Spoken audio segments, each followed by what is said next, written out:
మూడు పార్టీలపై hot comments చేసిన రాష్ట్ర కాంగ్రెస్ పార్టీ అధ్యక్షుడు కొయ్య ప్రసాద్ రెడ్డి. అనకాపల్లి జిల్లా నక్కపల్లిలో రాష్ట్ర కాంగ్రెస్ పార్టీ అధ్యక్షుడు కొయ్య ప్రసాద్ రెడ్డి ప్రెస్ మీట్. చంద్రబాబు జగన్ ప్రభుత్వాల్లో రాష్ట్రం అభివృద్ధి జరగలేదు. దివంగత రాజశేఖర్ రెడ్డి పేరు పెట్టుకుని కొడుకు జగన్ అక్రమాలకు అవినీతికి పాల్పడుతున్నారు. మళ్లీ కాంగ్రెస్ ప్రభుత్వంలోనే రాష్ట్ర అభివృద్ధి జరుగుతుంది. బీజేపీతో పొత్తు కోసం నరేంద్ర మోడీ కాలు పట్టుకునే స్టేజికి దిగిపోయారు ఈ మూడు పార్టీలు. ముఖ్యంగా అనకాపల్లి జిల్లా పాయకారావుపేట నియోజకవర్గంలో అభివృద్ధి పేరుతో భూముల్ని దోచుకుంటున్నాడు జగన్.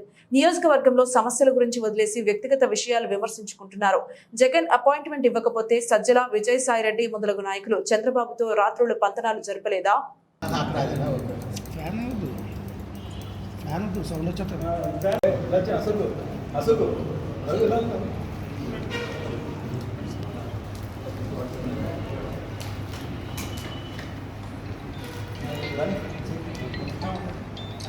కాంగ్రెస్ జై కాంగ్రెస్. సోనియా నాయకత్వం, రాహుల్ గాంధీ గారి నాయకత్వం, ప్రియాంక గాంధీ గారి నాయకత్వం, సోనియా గారి నాయకత్వం. జై కాంగ్రెస్ జై కాంగ్రెస్ జై కాంగ్రెస్. నేను ఈవేళ మీ ద్వారా మీ పాత్రికేయ మిత్రులు మీరు కూడా ఇక్కడే పుట్టారు, ఇక్కడే పెరిగారు. ఎంతమందికి ఎన్ని రోజులు ఉద్యోగులు వచ్చి మీరు చెప్పండి. 75% అని చెప్పి ప్రగల్భాలు పాల్పడిన జగన్మోహన్ రెడ్డి గారు 75% ఉద్యోగులు పాయకరావుపేట నియోజకవర్గం వాళ్ళు కానీ లేదా నక్కపల్లి నియోజకవర్గం మండలం వాళ్ళు కానీ కనీసం 30% ఉన్నారని చెప్పి నేను ప్రశ్నిస్తూ ఉన్నా. మీరు ఇన్ని గొప్పలు చెప్పి మీ డెక్కన్ని అడ్డగా దోచుకుంటున్నట్టు మీరు అక్కడ ఉన్నటువంటి స్థానిక డెక్కన్ కంపెనీలో కనీసం అంటే కనీసం 25% ఉద్యోగాలు స్థానికులు ఉన్నారని చెప్పి మేము నిలదీస్తూ ఉన్నాం. రేపు రాబోయే ఈ పెట్రో కారిడార్లో కూడా పూర్తిగా వీళ్ళ తాలూకా గ్రావెలు అమ్ముకోవడానికి లేదా ఇక్కడ ఉన్నటువంటి సంపదను దోచుకోవడానికి వైఎస్ఆర్ కాంగ్రెస్ పార్టీ అధికారులు ఉండి అన్ని స్కెచ్లు వేసుకుంటాం తప్ప ఎక్కడ కూడా చిత్తశుద్ధి లేకుండా మన తాలూకా ప్రయోజనాలన్నీ కూడా దెబ్బతీసే విధంగా ఇక్కడ ఉన్నటువంటి రెండు ప్రధాన పార్టీలు కూడా సిద్ధంగా ఉన్నాయి. ఈ రెండు పార్టీలు దోచుకునే పార్టీలు అనేది మేము స్పష్టంగా మీకు తెలియజేస్తున్నాం. కాబట్టే ఇవాళ కాంగ్రెస్ పార్టీని మీరు అనుకుంటారు కాంగ్రెస్ పార్టీకి 2% 3% ఉందని. కాంగ్రెస్ పార్టీకి ఉన్నది 2% 3% కాదు. వైఎస్ఆర్ కాంగ్రెస్ పార్టీ ఉన్నటువంటి 50%, ఈవేళ ఇక్కడ కాంగ్రెస్ పార్టీ ఉన్నటువంటి ఇప్పుడున్న ప్రజెంట్ ఉన్నట్టు 2% కలిపితే 52% ఈవేళ కాంగ్రెస్ పార్టీ వైపు వస్తున్నాయి. అవన్నీ ఇక్కడ కాంగ్రెస్ పార్టీ నుంచి ఏ విధంగా ఆనాడు దివంగత మాటది రాజశేఖర రెడ్డి గారు ఉన్న అభిమానంతో మేమందరం కూడా ఆ రోజు నీ వెనక జెండా పట్టుకొని రాజశేఖర విగ్రహాలు ఊరా పెడితే ఇవాళ అటువంటి కార్యకర్తలు ఎవరు కూడా ఇవాళ నీ దగ్గర లేరు. నీ దగ్గర ఉన్నది ఎవరు? నువ్వు ఒక మనిషివేనా? అన్నెల దేశం సత్యబాబు నీ వేళ క్యాబినెట్ మంత్రిగా ఉన్నాడు. ఇక్కడ ఉన్నటువంటి గుడివాడ అమర్నాథ్ రాజశేఖర రెడ్డి గారు ఎవరో తెలియని పరిచయం, అతను వాళ్ళ నాన్నగారికి సంబంధాలు ఉన్నాయి కానీ ఏ రోజు కూడా తెలుగుదేశంలో ఉండేవాడు. అప్పుడు ఇవాళ మంత్రి ఇక్కడ ధర్మాన ప్రసాదరావు ఇలాంటి కొడుకునా నువ్వు కంటావని చెప్పి సాక్షాత్ అసెంబ్లీలో నిలదీసిన వ్యక్తి ఇవాళ నీ క్యాబినెట్లో రెవెన్యూ మంత్రి. నువ్వు 2014 ఎన్నికల తర్వాత వచ్చినటువంటి మరి రాజన్న ద్వారా ఇవాళ డిప్యూటీ ముఖ్యమంత్రి ఉన్నటువంటి రాజన్న ద్వారా 2014 వరకు నీ ముఖం కూడా చూడలేదు. ఇవాళ మేము అందుకే అంటున్నాం, ఎలాగైతే కాంగ్రెస్ పార్టీ ఓట్లు ఆ రోజు నీతో వచ్చో ఇవాళ అదేవిధంగా ఇవాళ వైఎస్ఆర్ కాంగ్రెస్ పార్టీ ప్రతి కార్యకర్త నాయకుడు కూడా ఒకటే చెప్తున్నారు. మేమైతే ఖచ్చితంగా రేపు కాంగ్రెస్ పార్టీకి ముఖ్యంగా వైఎస్ జగన్మోహన్ గారి నాయకత్వంలో కాంగ్రెస్ పార్టీకి మేము ఓట్లు వేయడానికి సిద్ధంగా ఉన్నాం. మేము పోలింగ్ బూత్ ఏజెంట్లకు వెళ్ళినా, మేము రేపు నాయకులుగా మమ్మల్ని చూసినా ఓట్లు మాత్రం కాంగ్రెస్ పార్టీకి వేస్తున్న సంకేతాలు ఇవాళ వైఎస్ఆర్ కాంగ్రెస్ పార్టీ జోరుగా వస్తున్నాయి. అది ఎంత స్థాయిలో వస్తాయంటే మీరు ఊహించరు. దాదాపు ఒక వైఎస్ఆర్ కాంగ్రెస్ పార్టీకి మన పడినటువంటి 50%లో దాదాపు 40% పైగా ఓట్లు ఇవాళ కాంగ్రెస్ పార్టీకి వచ్చే అవకాశాలు పుష్కలంగా ఉన్నాయి. పోటీ చేసే అభ్యర్థుల కుటుంబాలు తప్ప వైఎస్ఆర్ కాంగ్రెస్ పార్టీలో ఈ 5 ఏళ్ళు అవమానాలు పొందిన ప్రతి వైఎస్ఆర్ పార్టీ నాయకుడు కానీ ప్రతి వైఎస్ఆర్ పార్టీ కార్యకర్త కానీ మనం కాంగ్రెస్ పార్టీకి ఓటేద్దాం. ఏ విధంగా మనల్ని అడ్డంగా పెట్టుకొని మనల్ని పక్కకు పెట్టి అతను వాలంటీర్ల ద్వారా సచివాలయ సిబ్బంది ద్వారా ఆధారపడ్డాడో ఇవాళ అదేవిధంగా మనం ఇతనితో ఉండి ఇక్కడి నుంచి ఓట్లు మనం కాంగ్రెస్ పార్టీకి వేద్దామన్న ఆలోచనతో ఇవాళ వైఎస్ఆర్ కాంగ్రెస్ పార్టీ కార్యకర్తలు నాయకులు ఉన్నారనే విషయాన్ని ఇవాళ స్పష్టంగా మీ ద్వారా నేను తెలియజేస్తున్నాను. ఇది మీరు చూస్తారు. ఈవేళ జరుగుతున్న పొత్తులు చూస్తున్నారు మీరు. ఇవాళ చంద్రబాబు నాయుడు పరిస్థితి ఏ విధంగా దిగజారిపోయిందో మీరు చూస్తున్నారు. నిన్నటి వరకు 10 సీట్లకో 12 సీట్లకో ఒప్పుకున్నటువంటి పవన్ కళ్యాణ్ ఇవాళ తోక జాడిస్తూ ఉన్నాడు. తోక జాడి నాకు 50 సీట్లు కావాలంటా ఉన్నాడు. అలాగే బీజేపీ నిన్నటి వరకు 3 or 4 ఇస్తే సరిపోతుంది అనుకుంటే బీజేపీ మాకు 10 పార్లమెంటు 40 అసెంబ్లీ కావాలని చెప్పే పరిస్థితికి ఇవాళ డిమాండ్ చేస్తారంటే చంద్రబాబు నాయుడు పరిస్థితి ఎంత దయనీయంగా ఉందో మనం చూస్తున్నాం. అసలు Telugu Desam party, YSR party, Janasena party ఈ కూర్పు చూస్తుంటే ఐపీఎల్ టీంలు గుర్తుకొస్తున్నాయి. ఉందన్న విషయం స్పష్టంగా తెలియజేస్తున్నాం. ఇవాళ కాంగ్రెస్ పార్టీ ఇవాళ గర్వంగా చెప్తుంది, స్థానికుల కార్యకర్తల నిర్ణయాల మేరకే ఇవాళ అభ్యర్థుల సెలక్షన్ ఉంటుందనేది స్పష్టంగా మా ప్రదేశ్ కాంగ్రెస్ కమిటీ అధ్యక్షురాలు శ్రీమతి వైఎస్ షర్మిలారెడ్డి గారు చెప్తున్న పరిస్థితి మనం చూస్తున్నాం. నేను మీ పాత్రికేయ మిత్రులు మీకు కూడా నేను విజ్ఞప్తి చేస్తున్నాను, మన పొరపాటును గ్రహపాటును ఈ పార్టీ కాకపోతే ఆ పార్టీ అని చెప్పి ఓట్లేసుకునే పరిస్థితికి వెళ్ళిపోతే ఇద్దరు కూడా ఎవరైతే ఈ 10 ఏళ్ళు మనకి రాష్ట్రానికి కేంద్రంలో అధికారంలో ఉన్నటువంటి మన్మోహన్ సింగ్, ఈ కేంద్ర అధికారంలో నరేంద్ర మోడీ గారు ఏ విధంగా అన్యాయం చేశారో మనం స్పష్టంగా మనం చూస్తూ ఉన్నాం. ఈ రాష్ట్రానికి ప్రత్యేక హోదా సంజీవని అని చెప్పినటువంటి పెద్ద మనుషులు వైఎస్ జగన్మోహన్ రెడ్డి గారు, చంద్రబాబు నాయుడు గారు, పవన్ కళ్యాణ్ గారు. ప్యాకేజీ పార్టీలట్లని చెప్పి అవహేళన చేసినటువంటి వ్యక్తి, ప్రత్యేక హోదా కోసం ధర్మ పోరాటం చేసినటువంటి వ్యక్తి, ప్రత్యేక హోదా కోసం అవిశ్వాస తీర్మానం పెట్టినటువంటి వైఎస్ జగన్మోహన్ రెడ్డి గారు ఇవాళ నోరు మూసుకొని ఇవాళ ప్రత్యేక హోదాని సజీవంగా సమాధి చేసే పరిస్థితికి దిగజారారు ఆ 3 పార్టీలు అని చెప్పి సందర్భంగా నేను తెలియజేస్తున్నాను. మేము ఇవ్వం, అది ముగిసిపోయిన అధ్యాయం చెప్పినా కూడా సిగ్గు ఎగ్గు లేకుండా ఈ 3 పార్టీలు పోటీ పడి బీజేపీకి మద్దతు ఇవ్వడానికి దిగజారాయంటే వాటి తాలూకా పరిస్థితి అర్థం చేసుకోవాలి. ఎప్పుడైతే వైఎస్ షర్మిలారెడ్డి గారు ప్రదేశ్ కాంగ్రెస్ కమిటీ అధ్యక్షురాలు అయ్యి ఢిల్లీలో నడివీధిలో ఎప్పుడైతే ధర్నా చేశారో అప్పుడు వీళ్ళు పార్లమెంట్లో ప్రత్యేక హోదా కావాలని చెప్పి ఉత్తుత్తి ఒక డ్రామా, మ్యాచ్ ఫిక్సింగ్ వ్యవహారాలు తప్ప 2 పార్టీలు వాళ్ళు నాన్ సీరియస్గా ఆంధ్ర రాష్ట్ర ప్రయోజనాలని గాలికి వదిలేస్తారని చెప్పి సందర్భంగా తెలియజేస్తూ ఉన్నా. పోలవరం ప్రాజెక్టు విషయం తీసుకోండి. కేంద్రమే నిర్మించాల్సిన పోలవరం ప్రాజెక్టు చంద్రబాబు నాయుడు అప్పటిగా దోచుకోవడానికి అది ఏటీఎం అని చెప్పి నరేంద్ర మోడీ గారు చెప్తే ఏ విధంగా అయిందో మనం చూసాం. ఇవాళ పోనీ ఇదే జగన్మోహన్ రెడ్డి గారు ప్రతిపక్ష నాయకుడు ఉండేటప్పుడు కేంద్రం నిర్మించవలసినటువంటి పోలవరం నువ్వెందుకు నిర్మించావు అని చెప్పి నిలదీసినటువంటి జగన్మోహన్ రెడ్డి గారు ఈవేళ అతను కూడా అదే పనిచేసే పరిస్థితి మనం చూస్తున్నాం. రాష్ట్ర ప్రభుత్వం నిర్మిస్తుంది. మేము వేళ ఖచ్చితంగా చెప్తున్నాం, కాంగ్రెస్ పార్టీ కేంద్రంలోని రాష్ట్ర అధికారులకు వచ్చే ప్రత్యేక హోదా తొలి సంతకం అని చెప్పి మేనిఫెస్టోలో పెట్టబోతా ఉంది. పోలవరం ప్రాజెక్టు కేంద్రం నిర్మించి ఈ రాష్ట్రానికి జాతికి అంకితం చేయబోతోంది. దానివల్ల 1 కోటి ఎకరాల మాగాణి సాగులోకి వచ్చే అవకాశాలు పుష్కలకు ఉన్నాయనే విషయాన్ని సందర్భంగా తెలియజేస్తున్నాం. అలాగే ఉత్తరాంధ్ర వెనుకబడతాడానికి రావాల్సినటువంటి 26,000 కోట్ల రూపాయలు కూడా ఇవాళ తీసుకురావడానికి ఈ 3 పార్టీలు కూడా గాలికి వదిలేస్తే మళ్ళీ అవి కూడా విభజించకుండా ప్రతి హామీని కూడా నెరవేర్చడానికి కాంగ్రెస్ పార్టీ మేనిఫెస్టోలో పెట్టి ఆంధ్ర రాష్ట్ర ప్రయోజనాలన్నీ కూడా కాపాడడానికి అవన్నీ కూడా కార్యక్రమాలు తీసుకోవడం జరిగిందని చెప్పి సందర్భంగా నేను తెలియజేస్తూ, మరి ముఖ్యంగా ఈ నక్కపల్లి, పాయకరాపేట నియోజకవర్గాల్ని పూర్తిగా దోచుకోవడానికి వైఎస్ఆర్ కాంగ్రెస్ పార్టీ అద్భుతమైన స్కెచ్ చేసి విజయనగరం, విశాఖపట్నం జిల్లాల తాలూకా నాయకుల ద్వారా పూర్తిగా దోచేయడానికి ప్లాన్ వేసే పరిస్థితి మనం చూస్తూ ఉన్నాం. బొత్స సత్యనారాయణ గారు, అలాగే విజయనగరం జిల్లాకు చెందిన డీసీసీ అధ్యక్షులు, వైఎస్ఆర్సీపీ అధ్యక్షులు చిన్నసీని గారు, ఇక్కడ ఈ జిల్లాలో ఉన్నటువంటి వైఎస్ఆర్ కాంగ్రెస్ పార్టీ గుడివాడ అమర్నాథ్ గారు, అలాగే బూడి ముత్యాలనాయుడు గారు, ఇక్కడ ఉన్న గొల్ల బాబురావు గారు, ఇక్కడ ఉన్నటువంటి అనేక మంది స్థానిక నాయకులందరూ కలిసి ఈ యొక్క నక్కపల్లిలో ఉన్నటువంటి రేపు రాష్ట్ర ప్రయోజనాల్ని, ఈ రాష్ట్రాల సంపదని పెరిగేటటువంటి దీనిని అణిచివేయడానికి, వీళ్ళు దోచుకోవడానికి నక్కపల్లిని అర్థంగా చేసుకుంటున్నారు. కాబట్టే ఇవాళ రాజ్యం నుంచి ఇక్కడ క్యాండిడేట్గా తీసుకొచ్చిన విషయాన్ని సందర్భంగా నేను తెలియజేస్తున్నా. ఆస్ట్రేలియా నుంచి ఒకరిని, వెస్టిండీస్ నుంచి ఒకరిని తెచ్చుకొని ఆడించుకునేటువంటి ఒక ఐపీఎల్ టీములు ఆ 3 టీంలు. కానీ కాంగ్రెస్ పార్టీ ఇవాళ భారత క్రికెట్ టీం లాంటిది, ఒక అట్టడుగున్నటువంటి ధోని లాంటి వాడిని తయారు చేసినటువంటి పార్టీ కాంగ్రెస్ పార్టీ. ఇవాళ ఉన్నటువంటి శ్రేయస్ అయ్యర్ కానీ, ఇవాళ ఉన్నటువంటి కోహ్లీ కానీ, అటువంటి ఆణిముత్యాల్ని ఇవాళ వెలికి తీసుకొచ్చినటువంటి పార్టీ కాంగ్రెస్ పార్టీ. సరైన టీము ఇవాళ నిజంగా ప్రజల్ని, రాష్ట్రాన్ని కాపాడగలిగే టీము కాంగ్రెస్ పార్టీ తయారు చేసి మీకు అందిస్తుంది. కాబట్టి దయచేసి పాత్రికేయ మిత్రులారు మీరు కూడా పెద్ద ఎత్తున మీరు మనసు చేసుకొని ఇవాళ ఈ సమస్య గురించి ఎప్పుడైనా తెలుగుదేశం పార్టీ అడ్రస్ చేసిందా? ఏ రోజు ఈ 10 ఏళ్ళు మనం చూసాం చంద్రబాబు నాయుడు గారు పవన్ కళ్యాణ్ ఏమి విమర్శించారంటే జగన్మోహన్ రెడ్డి గారిని సైకో అని వాళ్ళు ఇతరులు ముసలి నక్కని వీళ్ళు ఈ రకంగా దూషించుకున్నారు తప్ప ఏ రోజు కూడా ఒక సభ్యత సంస్కారంతో నిజమైన ప్రతిపక్షంగా ఏ రోజు కూడా వ్యవహారం చేయలేదు. కానీ ఈవేళ శర్మిలమ్మ గారు ప్రతిపక్ష నేతగా వీళ్ళు అద్భుతమైన పెర్ఫార్మెన్స్ చేస్తూ ఉన్నారు. సమస్యలు స్పష్టంగా తెలియజేస్తున్నారు.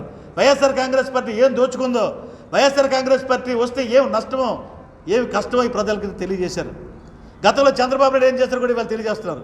ఇవన్నిటికీ బయటికి రావాల్సిన పరిస్థితి వీళ్ళ మన మీద ఉందనే విషయాన్ని స్పష్టంగా తెలియజేస్తూ కాంగ్రెస్ పార్టీ లౌకిక పార్టీ, మత సామరస్యాన్ని కాపాడగలటువంటి ఏకైక పార్టీ కాంగ్రెస్ పార్టీ. ఇటువంటి కాంగ్రెస్ పార్టీని ఆదరించవలసిన పార్టీ మైనార్టీలకి, ముఖ్యంగా ముస్లిం మైనార్టీలకి, క్రిస్టియన్ మైనార్టీస్కి, దళితులకి, హరిజన గిరిజన బడుగు బలహీన వర్గాలకి అండగా నిలిచేటువంటి కాంగ్రెస్ పార్టీ ఏ రోజైతే రాహుల్ గాంధీ గారు జోడయాత్ర ప్రారంభించారో ఆ రోజు నుంచి బ్రహ్మాండంగా అభివృద్ధి చెందుతున్న పార్టీ. నిన్నే వచ్చిందో సర్వే, ఇండియా టుడే సర్వే, బీజేపీకి అత్యంతగా అనుకూలంగా ఉన్న సర్వే చెప్తా ఉంది కాంగ్రెస్ పార్టీ కూటమికి 200 సీట్లు వస్తాయని. బీజేపీ అనుకూల కూటమి టీవీఆర్ 200 వస్తున్నాయంటే ఖచ్చితంగా కాంగ్రెస్ పార్టీ మ్యాజిక్ ఫిగర్ దాటడానికి చాలా దగ్గరలో ఉంది. 272 చేరడానికి ఎంతో దూరం లేదు. ముఖ్యంగా దక్షిణ భారతంలో క్లీన్ స్వీప్ చేయబోతుంది. దక్షిణ భారతంలో ఉన్నటువంటి 5 రాష్ట్రాలు కూడా కాంగ్రెస్ పార్టీ అండగా నిలబోతుందనే విషయం స్పష్టమైన సంకేతాలు అందుతున్న విషయాన్ని స్పష్టంగా తెలియజేసుకుంటూ, ముఖ్యంగా ఈవేళ మరి నేను మొట్టమొదటిసారిగా మీతో కలవడం, కాంగ్రెస్ పార్టీ చేరిన తర్వాత మొట్టమొదటిసారిగా మీతో కలవడం వల్ల ఇక్కడ స్థానిక సమస్యలు, అటు మా నాయకురాల గురించి, అటు రాహుల్ గాంధీ గారి గురించి చెప్పాల్సి వచ్చింది. కాబట్టి దయచేసి మీరు మరి ఎంత బాగా రాస్తే అంత బాగా మీకు ప్రజల దగ్గరికి వెళ్తారు. ఎందుకంటే ఇక్కడ ఉన్న సమస్యలు నాకు ఒకటే మేము కోరుతున్నాం, పాయకరాపేట దోచుకోవడానికి వైఎస్ఆర్ కాంగ్రెస్ 5 ఏళ్ళు నాశనం చేసింది, అభివృద్ధి చేయకుండా. గతంలో తెలుగుదేశం పార్టీ కూడా అదే పనిచేసింది. ఈ 2 పార్టీలు బుద్ధి చెప్పే విధంగా మరి కాంగ్రెస్ పార్టీ ఇవాళ సిద్ధంగా ఉంది. కాబట్టి కాంగ్రెస్ పార్టీ ఓట్లు ఎక్కడో లేవు. వైఎస్ఆర్ కాంగ్రెస్ పార్టీ ఓట్లు, మొన్న వేసిన ఓట్లన్నీ కూడా కాంగ్రెస్ పార్టీకి వేయబోతున్న సంకేతాలు మనకి నాయకుల దగ్గర నుంచి, మరి అలాగే ఆ కార్యకర్తల దగ్గర నుంచి వస్తున్నాయి. పోలింగ్ ఏజెంట్కి వెళ్ళేవాడు కూడా చెప్తున్నాడు, నేను రేపు పోలింగ్ ఏజెంట్గా నేను వెళ్తాను కానీ కాంగ్రెస్ పార్టీకి ఓటేయమని చెప్తున్నట్టు సంకేతాలు కాంగ్రెస్ పార్టీకి అందుతున్నాయి. కాబట్టి ఆ విధంగా మీరు కూడా పెద్ద మనసుతోటి మా తాలూకా సమస్యలు, ఈ సమస్యలు అంటే ఈ పాయకరాపేట నియోజకవర్గ సమస్యలు ఇవి. ఈ సమస్యలు ఎప్పుడు కూడా తెలుగుదేశం పార్టీ అడ్రస్ చేయలేదు. వైఎస్ఆర్ కాంగ్రెస్ పార్టీ చూస్తే పూర్తిగా అవినీతిలో మునిగిపోయింది. కాబట్టి మాకు ఫస్ట్ ప్రథమ టార్గెట్ వైఎస్ఆర్ కాంగ్రెస్ పార్టీ గద్దె దింపడం, నరేంద్ర మోడీ గారిని గద్దె దింపడం, తర్వాత మేము అధికారంలో రావడం అనేది స్పష్టంగా తెలియజేసుకుంటూ మరి మరొకసారి మిమ్మల్ని కలుసుకొని మరి ఇంత మంచి కార్యక్రమాన్ని ఏర్పాటు చేసినటువంటి మా శంకరు, అలాగే మారుతి నారాయణ గారు, మన ఎక్స్ఎమ్మెల్యే మారుతి ఆది గారి అబ్బాయి, అలాగే మా నాతో పాటు భరత్, మా మండల కాంగ్రెస్ అధ్యక్షులు, అలాగే మరి సోదరులందరూ కూడా మీ అందరూ తెలుసు. కాబట్టి దయచేసి దీన్ని పెద్ద ఎత్తున మీరు మాకు సహకరించాలని కోరుకుంటూ, రేపు విశాఖపట్నం జిల్లాలోకి వైఎస్ షర్మిల గారు రేపు అడుగు పెట్టబోతూ ఉన్నారు. నర్సీపట్నం దగ్గర నియోజకవర్గంలో మునగపూడి దగ్గర మరి పెద్ద బహిరంగ సభ జరగబోతుంది. రేపు మేము పాయకరాపేట నియోజకవర్గంలో రిసీవ్ చేసుకుని మరి పెద్ద ఎత్తున ఊరేగింపుగా అక్కడి నుంచి చింతపల్లి వరకు వెళ్ళి ఎక్కడటువంటి సమస్యలన్నింటినీ కూడా ఆవిడ దృష్టికి తీసుకెళ్తాం.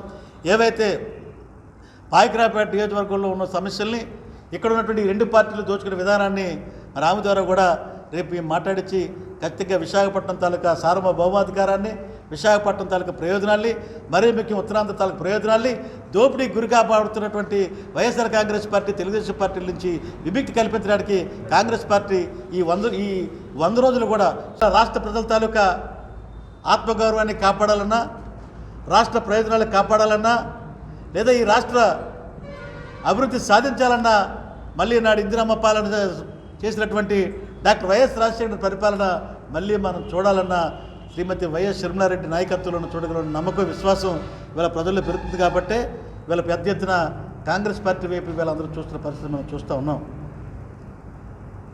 ఇవాళ పెట్రో కారిడార్, ఆనాడు రాజశేఖర్ ముఖ్యమంత్రిగా ఉన్నప్పుడు ఈ పెట్రో కెమికల్స్ కారిడార్ అనేది అప్పట్లో 40,000 కోట్ల పెట్రో కెమికల్ కారిడార్ అనౌన్స్ చేస్తే, విభజన చట్టంలో అప్పుడు అధికారంలో ఉన్నటువంటి కాంగ్రెస్ పార్టీ ప్రభుత్వం శ్రీమతి సోనియా గాంధీ గారి నేతృత్వంలో మన్మోహన్ సింగ్ గారు ప్రధానమంత్రిగా ఉన్నప్పుడు విభజన చట్టంలోనే స్పష్టంగా ప్రత్యేక హోదా పోలవరం ప్రాజెక్టు పూర్తిగా నిర్మాణం చేస్తామని, ప్రతి నయా పైసా కూడా మేమే నిర్మాణం చేస్తామని, అలాగే పెట్రోకెమికల్ కారిడార్ ఒకటి చట్టంలోని పూర్తిగా కేంద్రం భరించే విధంగా మేము అక్కడ పెడతామని, అలాగే మరొక అదనంగా ఇప్పుడు ఉన్నట్టు విశాఖపట్నం స్టీల్ ప్లాంట్తో పాటు మరో స్టీల్ ప్లాంట్ కడతామని, మన పక్కన తూర్పు నావికాదళంలో విలీనమైనటువంటి షిప్ యార్డ్ని మళ్ళీ అదనంగా మరో షిప్ యార్డ్ నిర్మాణం చేయాలని అనేక రకమైనటువంటి విభజన చట్ల బ్రహ్మాండమైన హామీలు పెట్టడం కూడా జరిగింది. ఆనాడు రాజశేఖర రెడ్డి గారు ముఖ్యమంత్రిగా ఉండేటప్పుడు ఈ జిల్లాలో 4 షుగర్ ఫ్యాక్టరీలు కూడా మూతపడే పరిస్థితి, గోవాడ తప్ప 3 షుగర్ ఫ్యాక్టరీలు కూడా మూతపడి ఉండేవి. ఏటుకొప్ప కానీ, తాండవ కానీ, తుంపాలు కానీ, ఆ 3 కోఆపరేటివ్ సొసైటీలు 2 షుగర్ ఫ్యాక్టరీ కూడా తెరిపించడం జరిగింది. ఈవేళ మళ్ళీ తెలుగుదేశం పార్టీ హయాంలోనూ వైఎస్ఆర్ కాంగ్రెస్ పార్టీ హయాంలో అవన్నీ కూడా మూతపడి ఏ విధంగా ఈవేళ రైతాంగం బాధపడుతుందో మనం చూసాం. సాగునీరు గురించి పట్టించుకునే పాపాన ఈ వైఎస్ఆర్ ప్రభుత్వం లేదని స్పష్టంగా మనకు తెలుస్తుంది. ఆ మహానేత డాక్టర్ వైఎస్ రాజశేఖర గారి పేరు మృత్యు తలించేటటువంటి వైఎస్ఆర్ కాంగ్రెస్ పార్టీ వారు ఆయన చేతుల మీదుగా శంకుస్థాపన చేసినటువంటి ఉత్తరాంధ్ర సుజల స్రవంతిని గాలికి వదిలేసే పరిస్థితి మనం చూసాం. చంద్రబాబు ప్రభుత్వంలో ఎలాగూ గాలికి వదిలేశారు. కనీసం మీరు కూడా ఎవరు రెక్కల కష్టం ఏదైతే ఈ రాష్ట్రంలో అధికారంలోకి వచ్చారో ఇవాళ స్పష్టంగా మేము ధైర్యంగా చెప్పగలుగుతున్నాం. దివంగత మహానేత డాక్టర్ వైఎస్ రాజశేఖర రెడ్డి గారు బొమ్మ మీరు ప్రతిపక్ష నాయకుడు అవ్వడానికి కానీ, లేదా అప్పుడు 15 ఉప ఎన్నికల్లో గెలవడానికి కానీ, మళ్ళీ తిరిగి మీరు ముఖ్యమంత్రి అధికారంలో రావడానికి కారణం వైఎస్ షర్మిలారెడ్డి గారు రెక్కల కష్టం మీద మాత్రమే వైఎస్ఆర్ కాంగ్రెస్ పార్టీ అధికారంలోకి వచ్చిన విషయం యావత్ ప్రపంచానికి తెలుసు.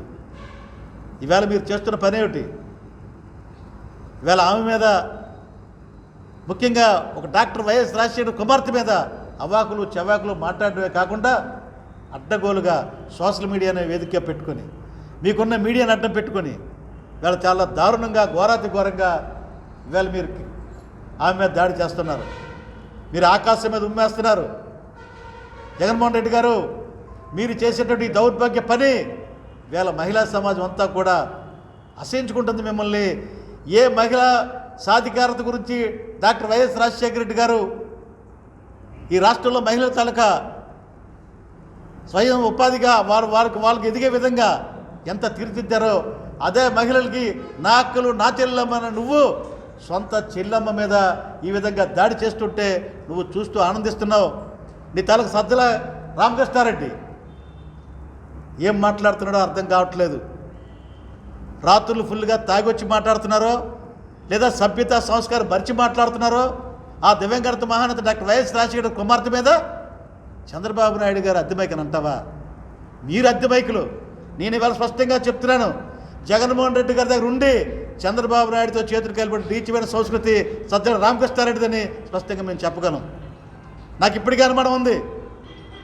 విజయసాయి రెడ్డి కానీ, సజ్జల రామకృష్ణారెడ్డి కానీ, వైవి సుబ్బారెడ్డి, పెద్దిరెడ్డి రామచంద్రరెడ్డి వీళ్ళ నలుగురికి కూడా ఎప్పుడైతే జగన్మోహన్ రెడ్డి గారు ఒకరోజు ఇంటర్వ్యూ ఇవ్వకపోతే చంద్రబాబు నాయుడు గారితో అర్ధరాత్రి మంత్రాలు జరిపేటువంటి నీచ సంస్కృతి వాళ్ళకు ఉందన్నది వీళ్ళ వైఎస్ఆర్ కాంగ్రెస్ పార్టీ మంత్రులు ఎమ్మెల్యేలు చెప్పుకునే పరిస్థితి మనం చూస్తూ ఉన్నాం.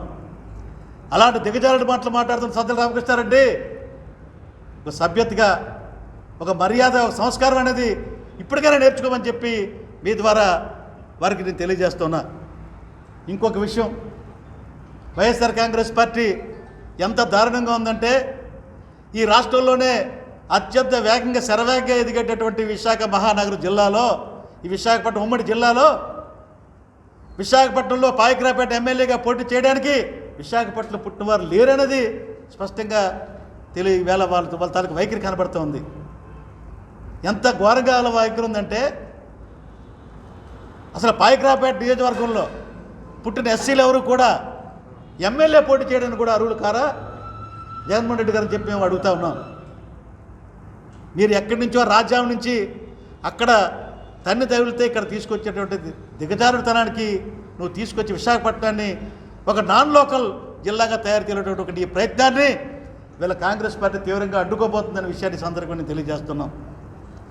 ఎంత ఘోరంగా ఉందంటే తెలుగుదేశం పార్టీ, వైఎస్ఆర్ పార్టీ తాలూకా విధానాలు, వాళ్ళ ఎంపీ ఎక్కడో గుంటూరులో ఓడిపోయిన ఎమ్మెల్యేని తీసుకొచ్చి ఇక్కడ దిలీప్ చక్రవర్తి అనే అతన్ని ఎంపీగా పెట్టాలని ఆలోచన చేస్తున్నారు. జనసేన ఏమో నాగబాబుని తీసుకొచ్చి పెడతారు. వైఎస్ఆర్ పార్టీ ఏమో ఎవరెవరినో తీసుకొచ్చి ఎతికి విజయనగరం జిల్లా నుంచి బొత్స సత్యనారాయణని, అనకాపల్లి ఎవరు ఇంకా దొరకలేదు, ఎవరైనా ఒక 100 కోట్లు పట్టుకొస్తే ఇవ్వాలన్న ఆలోచనతో. అందరికీ నమస్కారం. రాజకీయంగా పాయకరాపేట నియోజకవర్గం చాలా ప్రాముఖ్యత గల నియోజకవర్గం. ఈ ఆంధ్ర రాష్ట్రాల్లో అత్యంత వేగంగా అభివృద్ధి చెందాల్సినటువంటి నియోజకవర్గాల్లో పాయకరాపేట నియోజకవర్గం ఒకటి అనేది మనందరికీ తెలుసు. గడిచిన 3 దశాబ్దాలుగా ఈ నక్కపల్లికి, ముఖ్యంగా మీ పాత్రికేయ సోదరులందరికీ కూడా అవినాభావ సంబంధం ఉన్న వ్యక్తులు నేను ఒకడిని. ముఖ్యంగా దివంగత మహానేత డాక్టర్ వైఎస్ రాజశేఖర రెడ్డి గారు 2004లో ముఖ్యమంత్రి అయిన తర్వాత పాయకరాపేట నియోజకవర్గంలోనే మొట్టమొదటిసారిగా రాజీవ్ పల్లెబాట అనే కార్యక్రమం తీసుకోవడం జరిగింది. అందులో భాగంగా పాయకరాపేట నియోజకవర్గ అభివృద్ధి విషయంలో పెద్ద ఎత్తున డాక్టర్ వైఎస్ రాజశేఖర రెడ్డి గారు ప్రభుత్వ హయాంలోనే అన్ని అభివృద్ధి కార్యక్రమాలు కూడా ఆయన చేతుల మీదుగా ఇక్కడ జరిగాయి. ముఖ్యంగా అప్పట్లో మూసికిపోయినటువంటి తాండవ షుగర్ ఫ్యాక్టరీ తెరిపించడంలో కానివ్వండి, లేదా తాండవ రిజర్వాయర్ నుంచి కాలువలు ఈ నియోజకవర్గానికి పెద్ద ఎత్తున సాగులో రావడం విషయంలో కానివ్వండి, లేదా ఇక్కడ ఉన్న SEZ శంకుస్థాపనకి, భూసేకరణకి, అనేక కర్మాగారాలు రావడానికి కూడా డాక్టర్ వైఎస్ రాజశేఖర గారి కారణం సంగతి మీ అందరికీ తెలుసు. ఈవేళ పెద్ద SEZగా పేరుకెత్తినటువంటి ఎట్రోడ్రగ్స్ రానివ్వండి, లేదా డెక్కన్ కెమికల్స్ రానివ్వండి, లేదా రేపు భవిష్యత్తులో పెట్రో కారిడార్ రానివ్వండి, ఇవన్నీ కూడా ఆ దివంగత మహానేత డాక్టర్ వైఎస్ రాజశేఖర రెడ్డి గారి భిక్ష అని చెప్పి అందరికీ నేను తెలియజేస్తున్నాను. ఆ రోజులో ఆయన హయాంలో పెద్ద ఎత్తున ఇక్కడ భూసేకరణ జరిగింది. ఆయన భూసేకరణ చేసినప్పుడు ఇక్కడ ప్రజల తాలూకా మనోభావాల్ని, ప్రజల తాలూకా రైతుల తాలూకా కష్టాల్ని తెలుసుకుని అప్పుడు భూసేకరణ ధర నిర్ణయించడం కానీ, లేదా ఇతరత్ర రీహాబిలిటేషన్ కార్యక్రమాలు కూడా జరిగాయన్న సంగతి మీ అందరికీ తెలిసిన విషయమే. కానీ దురదృష్టవశాత్తు ఆయన మరణించిన తర్వాత, కాంగ్రెస్ పార్టీ అధికారంలో పోయిన తర్వాత, ఎప్పుడైతే చంద్రబాబు నాయుడు గారు, వైఎస్ జగన్మోహన్ రెడ్డి గారు ఈ 10 ఏళ్ల కాలంలో ముఖ్యంగా ఈ నక్కపల్లి ప్రాంతం ఏ విధంగా ఇబ్బందులు పడ్డదో మీ అందరికీ తెలుసు. APIC భూసేకరణలో ఆ నష్టపరిహారం చెల్లించడంలో కూడా ఇటు వైఎస్ఆర్ కాంగ్రెస్ పార్టీ, అటు తెలుగుదేశం పార్టీ రెండు కూడా అవతలకు పాల్పడ్డాయని సంగతి మీ అందరికీ తెలుసు. నాకు ఇటీవల నా నోటీస్ తీసుకొచ్చారు మన ఇక్కడ ఉన్నటువంటి స్థానిక కాంగ్రెస్ పెద్దలందరూ కూడా. బంగారైపేటలో దాదాపు 40 ఎకరాల అసైన్ ల్యాండ్ అన్యాక్రాంతం అయిపోయి వైఎస్ఆర్ కాంగ్రెస్ పార్టీ పెద్దల చేతులు మారే విధంగా తయారవుతున్న పరిస్థితి మనం చూసాం. అలాగే డెక్కన్ కెమికల్స్లో ఏ విధంగా ఆ డెక్కన్ కెమికల్స్లో విజయనగరం జిల్లాకు చెందినటువంటి వారు కానీ, లేదా ఈ జిల్లా మంత్రులు కానీ ఏ విధంగా దోపిడీ చేస్తున్నారో స్పష్టంగా మీ అందరికీ తెలిసిన విషయమే. వాళ్ళు ఇవ్వాల్సినటువంటి CSR ఫండ్స్ని రానివ్వకుండా, స్థానికులకు ఉద్యోగాలు రాకుండా, వీళ్ళ తాలూకు స్వప్రయోజనాల కోసం మరి ఏ విధంగా డెక్కన్ కెమికల్స్కి ఈ ప్రాంత వాసులకు దక్కాల్సినటువంటి ఉద్యోగాలు, నియామకాలు కానీ, లేదా CSR ఫండ్స్ డెవలప్మెంట్ కానీ ఏమీ లేకుండా అందులో కాంట్రాక్టులు సంపాదించిన సంగతి మీ అందరికీ తెలుసు. ఒక్కటే కాదు, ముఖ్యంగా వైఎస్ఆర్ కాంగ్రెస్ పార్టీ అధికారంలోకి వచ్చిన తర్వాత అక్రమంగా గ్రావెల్ తవ్వకాలు కానివ్వండి, లేదా హ్యాత్రీస్లో ఇక్కడ ఉన్నటువంటి హ్యాత్రీస్ని ఏ విధంగా అధికార పార్టీ నేతలు దోచుకుంటున్నారో మీ అందరికీ తెలుసు. మీరు గతంలో కాంగ్రెస్ పార్టీ అధికారులు ఉండేటప్పుడు ఎప్పుడైనా ఇలాంటివి మనం చూసామా? ఎప్పుడైనా మీరు ఏమైనా వార్తలు ఎప్పుడైనా రాశారా? కానీ గడిచిన 10 ఏళ్ళుగా అనేక అక్రమాలు పాయకరాపేట నియోజకవర్గం కేంద్రంగా అయిపోయిన సంగతి మీ అందరికీ తెలిసిన విషయమే. అందుకే ఈవేళ మేము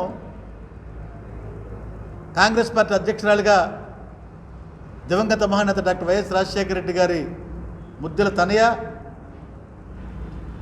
మరి వైఎస్ షర్మిలారెడ్డి గారు ఎప్పుడైతే కాంగ్రెస్ పార్టీ అధ్యక్ష పదవులు చేపట్టిన తర్వాత వీళ్ళు ఉవ్వెత్తున కాంగ్రెస్ పార్టీ మద్దతు పెరుగుతూ ఉంది. అది గమనించి కేంద్రంలోని బీజేపీ పార్టీ ఈవేళ అధికార పార్టీ వైఎస్ఆర్ కాంగ్రెస్ పార్టీతో ఏ విధంగా లాలూచి రాజకీయాలు చేస్తుందో, రహస్య సంబంధాలు పెట్టుకుందో, బహిరంగంగా ఇవాళ చంద్రబాబు నాయుడు గారు పవన్ కళ్యాణ్ బీజేపీతో పొత్తు తీసుకుంటారంటే దక్షిణ భారతం అంతటా కూడా కాంగ్రెస్ పార్టీ పెరుగుతున్న దాన్ని అడ్డుకట్ట వేయడానికి ఇవాళ హఠాత్తుగా రెండు పార్టీలు ఢిల్లీకి పోటీ పడి వెళ్ళి పుర్ల దండాలు పెడుతున్నాయి, పాదనమస్కారాలు చేసే పరిస్థితికి ఈ రాష్ట్ర ముఖ్యమంత్రి, ప్రతిపక్ష నేత చంద్రబాబు నాయుడు గారు, పవన్ కళ్యాణ్ ముగ్గురు కూడా పోటీ పడి దిగజారి ఇవాళ ఢిల్లీలో ఆంధ్ర రాష్ట్ర ప్రతిష్టని, ఆంధ్ర రాష్ట్ర ప్రజల తలకు ఆత్మగౌరవాన్ని ఇవాళ ఢిల్లీ నడివీధుల్లో తాకట్టు పెట్టే పరిస్థితి మనం చూస్తూ ఉన్నాం.